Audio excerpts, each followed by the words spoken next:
자,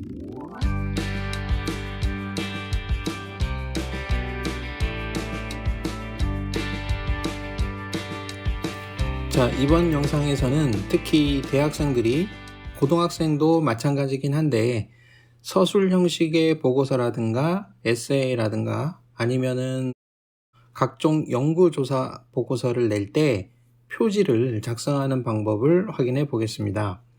표지를 만들 때 보면 굉장히 현란하게 많은 그래픽들이라든가 멋있는 표라든가 글꼴들을 조금 더 예술적으로 집어넣어서 이쁘게 하려고 하는 경향이 있지만, 이런 학술적인 아카데믹 페이퍼, 아카데믹 보고서인 경우에는 그냥 내용 자체가 중요한 것이기 때문에 깔끔하게 글자만 집어넣는 것을 원칙으로 해야 됩니다.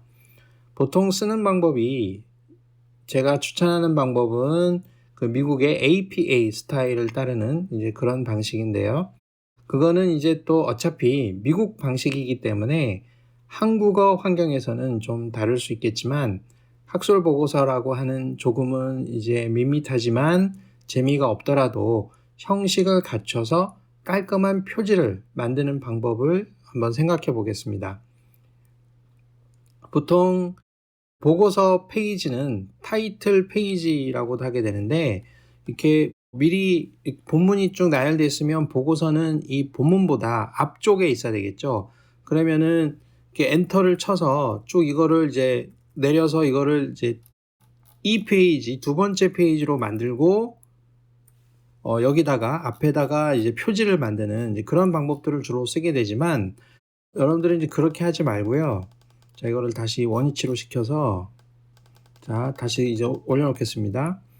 이렇게 페이지가 갈릴 때 강제적으로, 자, 여기는 이제 이 페이지 제일 처음 줄이 해당이 되는 것이고, 앞에는 새로운 페이지가 등장해야 된다라고 하면 여기서 엔터를 쳐서 쭉 내려가서 칸을 일부러 벌리려고 하지 말고, 여기서는 그냥 컨트롤 엔터를 치면 됩니다.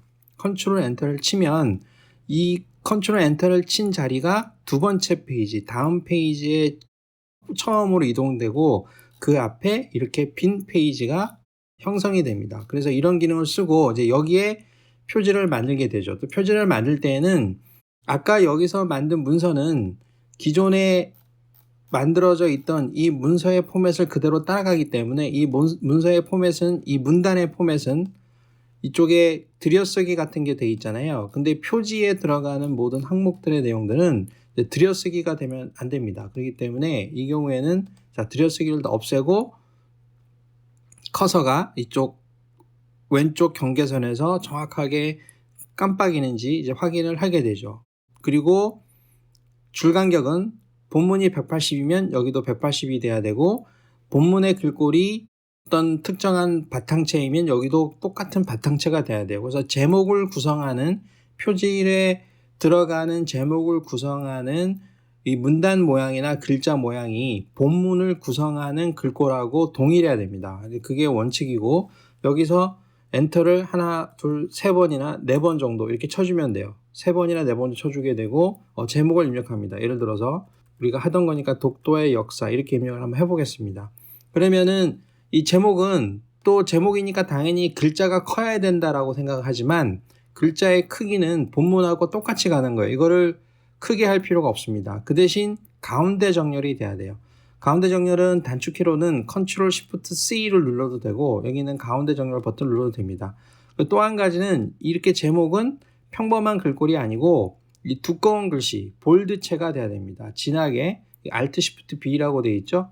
아니면은 여기 보면은 이게 단축키가, 자, 씌워볼게요. 이렇게 하면 단축키가 Alt Shift B인데, 일반적으로 윈도우즈에서 어떤 선택되어 있는 글자를 두껍게 만들 때는 Ctrl B를 치거든요. 그래서 Ctrl B를 쳐도 됩니다. 그래서 Ctrl B를 쓰는 거를 추천을 하고, 그 다음에 작성자 이름을 칠 때는 한 칸, 한 칸, 한 칸 아래로 가는 거예요. 여기다가 작성자 이름을 치겠죠.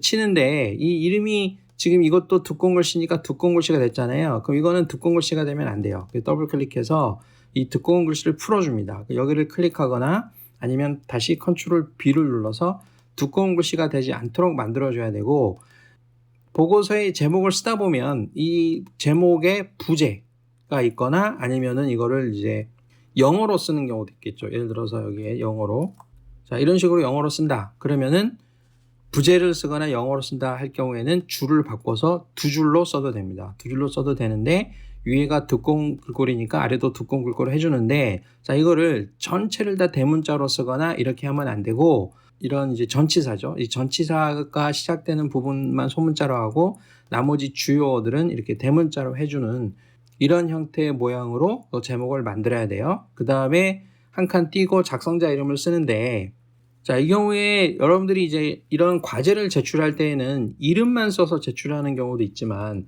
보통 보게 되면 이렇게 학번을 입력하는 경우가 많죠. 그래서 학교에서 제출하는 보고서를 작성할 때에는 괄호 안에 이렇게 학번을 쳐주는 게 좋아요. 원래 이게 이름만 써도 됩니다. 굳이 학번을 안 쓰고 싶다, 뭐 그러면은 뭐 학번을 안 써도 그건 틀린 거라고 볼 수는 없지만, 우리가 본인이 누군지 확인을 하고, 그리고 이제 학생 이름이 동명이인이 있을 수도 있고, 여러 가지 이유 때문에, 그 다음에 우리 클래스에는 동명이인이 없지만 선배나 후배 중에 또 동명이인이 있을 수도 있잖아요. 같은 학교에. 그렇기 때문에 이렇게 해서 학번을 적어줘서 공식적으로 평가를 받기 위해서 제출하는 문서라는 거를 보여줄 필요가 있고, 그 다음에 이제 소속을 적어야 되겠죠. 그럴 때는 단과대학 이름을 쓰고, 자, 이런 식으로 그 아래다가 적어줘야 됩니다. 자, 이런 원칙을 정확하게 잘 지켜서 적어주는 게 좋겠고, 또 한 가지 여기서 중요한 거는 또 이럴 수 있겠죠. 이 보고서를 한 명이 작성한 게 아니라 여러 명이 작성할 수 있잖아요. 한 명이 더 작성한 거예요. 그러면 원래는 제일 무난한 방법은 이렇게 두 명의 이름을 쉼표로 나열하는 겁니다. 쉼표. 자, 쉼표로 나열하는 건데, 이게 가장 보편적인 방법이고, 이거 말고도 우리가 허용할 수 있는 방법은 이 쉼표 대신 중간점을 이용하는 거예요. 그래서 여기 중간점을 입력할 때에는, 자, 아래 한글에서는 특수문자를 집어넣을 때는 Ctrl F10을 집어넣고, 여기 보게 되면 문자 선택 기호 중에 사용자 문자표 기호 중에 요 세 번째 있는 거, 하나 둘 세 번째, 여기 비어 있으니까 이게 중간점이죠. 이렇게 해주면 중간점이 들어갑니다. 이렇게 되면 또 너무 붙어 있는 감을 줘서 이렇게 띈다, 이렇게는 하지 마세요. 이렇게는 하지 말고, 폰트에 따라서 이게 영문자 두 칸을 잡아먹기도 하고 여기 있는 것처럼 한 칸을 잡아먹기도 하는데, 자, 이런 경우에는 이제 슬래시를 써도 괜찮습니다.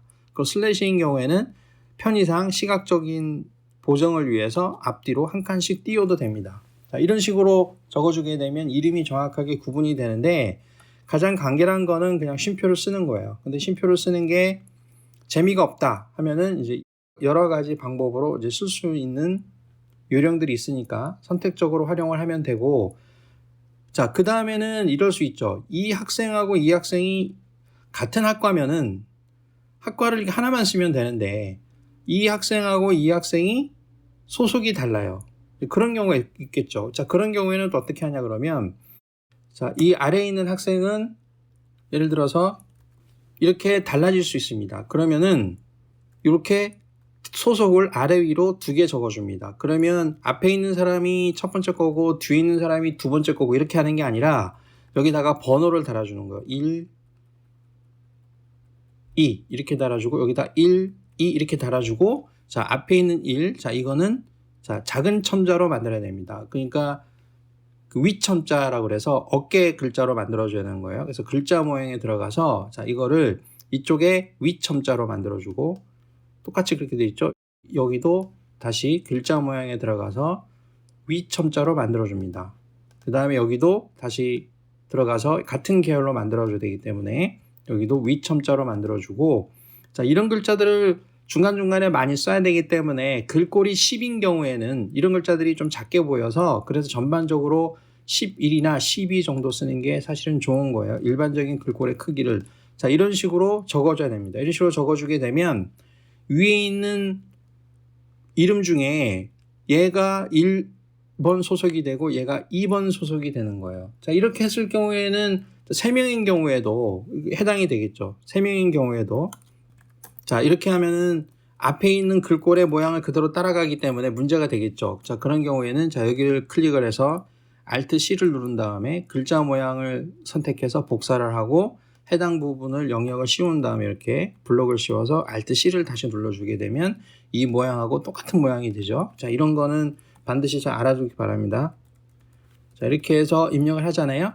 근데 만약에 이 친구는 또 2학과인 거예요. 그러면은 얘는 다시 1번이랑 똑같은 거죠. 이렇게 들어가서 여기다가 입력을 해줍니다. 그러면 이것도 다시 위첨자로 해야 되겠네요. 글자 모양을 눌러서 위첨자를 해줍니다.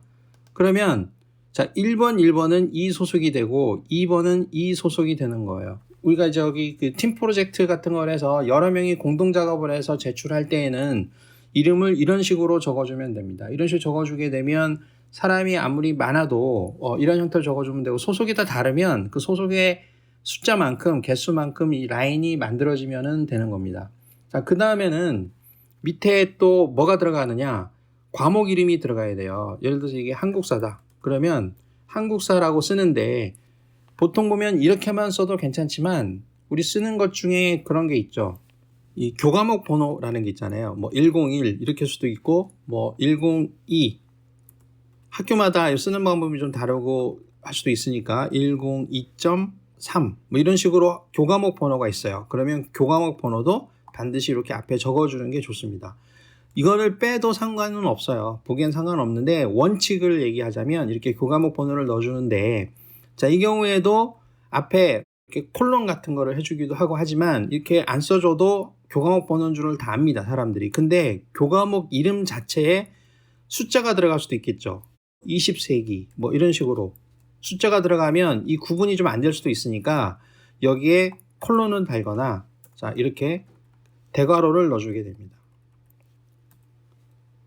콜론이나 대괄호를 통해서 구분을 좀 해주면 됩니다. 그러니까 이거는 평소에는 쓸 필요가 없는데 교과목 자체 이름에 이 과목 이름 자체에 교과목 번호하고 헷갈릴 수 있는 요소가 포함이 된 경우에는 이런 식으로 특수 기호를 써서 문장 보호를 집어넣어서 좀 구분을 해주면 시각적으로 괜찮다 이렇게 쓰면 되고, 그 다음에는 교수님이나 강사님의 이름을 여기다 쓰는 거예요.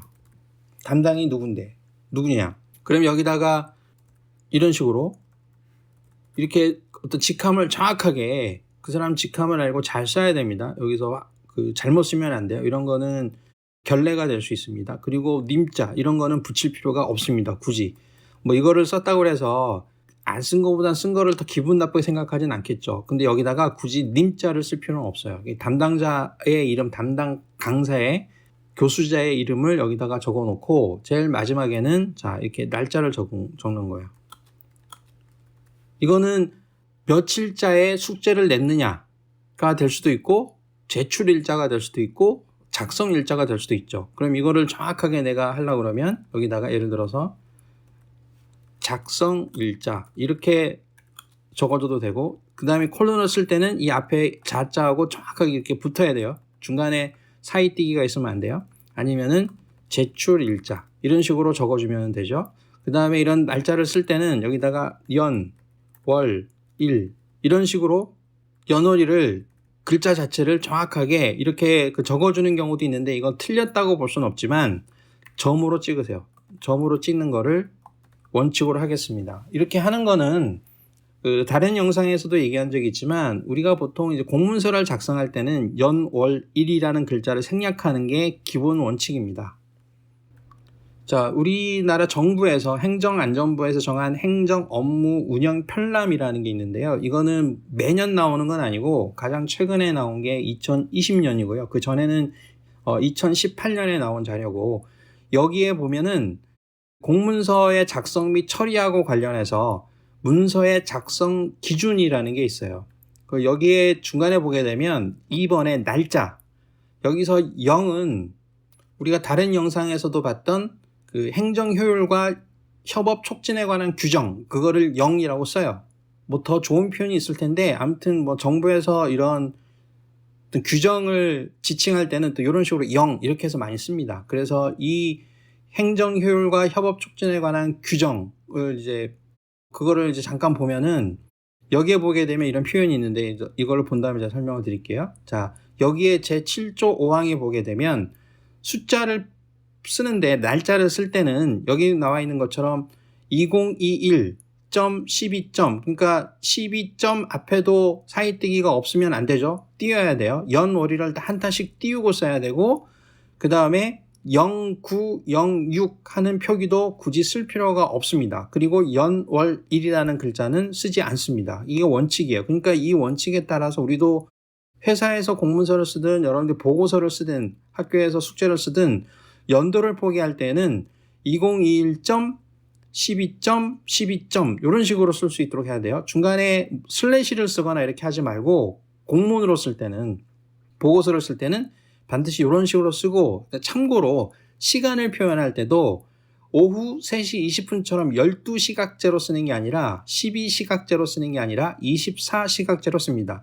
15시 20분 이렇게 할 때도 15 땡땡 콜론 우리말로는 쌍점이라고 하죠. 이거를 사이띄기 없이 붙여서 쓰고 만약에 10보다 적은 숫자인 경우에는 07, 09 이런 식으로 써줘야 됩니다. 그렇게 해야 09가 이제 19 앞에 어떤 글자가 생략되어 있는 것인지 헷갈리지 않도록 하기 위해서 이런 식으로 자릿수를 맞추기 위해서 쓰는 거죠. 이거는 지난번에도 보고 아까도 금방 얘기했던 행정효율과 협업 촉진에 관한 규정 제7조에 보게 되면 자 4번에 보게 되면 문서에 쓰는 숫자는 특별한 사유가 없으면 아라비아 숫자를 쓴다. 이렇게 되어 있죠. 그 다음에 문서에 쓰는 날짜는 숫자로 표기하는데 연월일의 글자는 생략하고 그 자리에 온점이라는 게 마침표를 얘기하는 거예요. 피리어드. 자, 이거를 온점이라고 하니까 그거를 찍게 되고 시분, 시각은 24시각, 15, 22 이런 식으로 쓰는 거죠. 이런 식으로 표기하고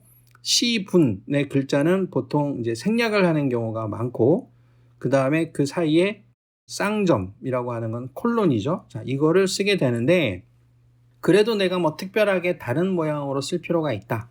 이런 경우에는 또 어쩔 수 없이 또 다른 모양으로 써도 되는 거죠. 이거는 일종의 원칙이고 굳이 내가 따라야 될 원칙으로는 이거를 준수하고 필요에 따라서는 약간의 유연성을 제공하는 항목이죠. 그 다음에 또 마지막에 보게 되면 7번에 기타 다른 사항은 행정안전부령으로 정한다 이렇게 되어 있죠. 이거는 행정효율과 협업 촉진에 관한 규정 시행규칙이라는 게 있어요. 그러니까 여기에 보게 되면 여기에도 여러 가지 그 요소들이 있는데 우리가 이제 숫자를 쭉 나열할 때 가 1, 2, 3, 4 이런 걸 쓰잖아요. 예를 들면은 1점, 2점 이런 게 쓴 다음에 1점, 2점보다 한 항목 아래로 들어가는 거는 어떻게 쓰느냐? 그때는 가라고 쓰고 1이라고 쓰고 자 이런 것들도 나중에 한번 다시 확인을 해보도록 하겠습니다. 자 그렇게 해서 제목은 이렇게 쓰는 겁니다. 제목이 굉장히 심플하죠. 자 이렇게 해서 이거를 만약에 출력을 했다 하면은 어떤 모양이 될까요? 한번 확인해 보겠습니다. 자 이거는 아까 작성한 파일을 PDF 파일로 만든 건데 그렇게 해서 인쇄한 거랑 이제 똑같은 효과를 보기 위해서요.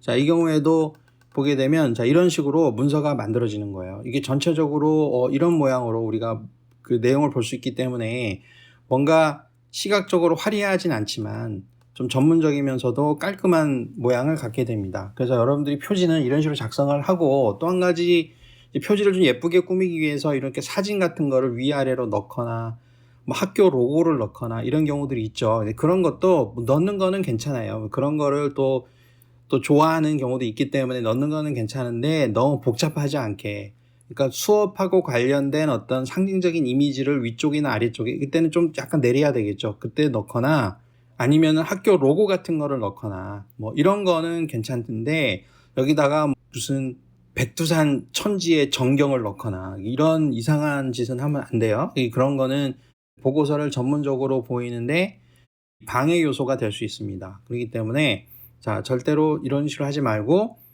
이렇게 보이는 게 원칙으로 만들어 놓은 보고서의 표지 모양이다. 이렇게 잘 이해하고 있으면 됩니다. 자 다시 돌아와서 자 이렇게 한 다음에는 또 한 가지 여기서 추가로 우리가 해야 될 거는 페이지 번호를 넣는 거예요.